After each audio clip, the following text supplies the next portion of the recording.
आई सब एगो कृष्ण भगवान के पूर्वी सुनल जा। राधिका जी सुतल बड़ी सपना देखत रही कि कन्हैया जी सपना में आयल बनी। जब नींद खुलल तो देखत रही कन्हैया जी नहीं खी। वह सपना के बात अपना सखी से कहते रही, राधिका जी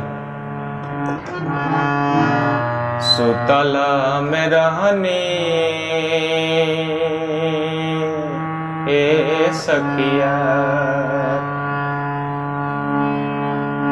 सुतल में रहनी सखी रे देखनी सपनवा,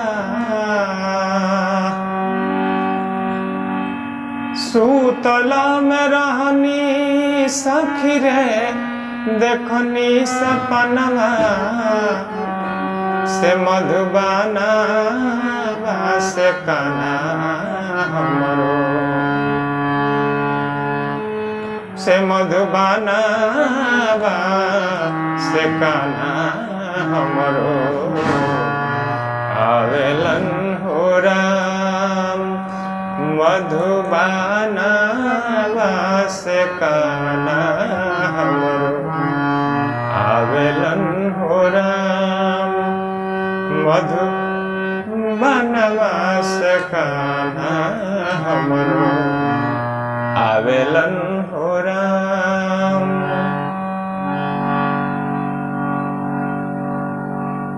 राधिका जी के सखी कहते रही, कैसे के जनलू सखिया, कैसे के जनलू, कैसे के जनलू, कैसे के जनलू, कैसे के जनलू सखी है श्याम के यवनवा,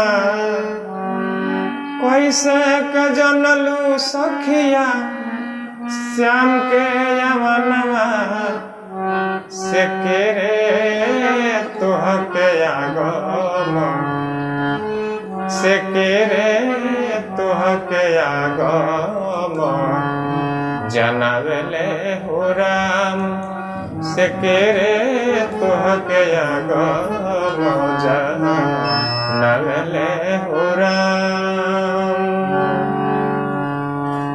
से मधुबाना से काना हमरो, आवेलन हो राम।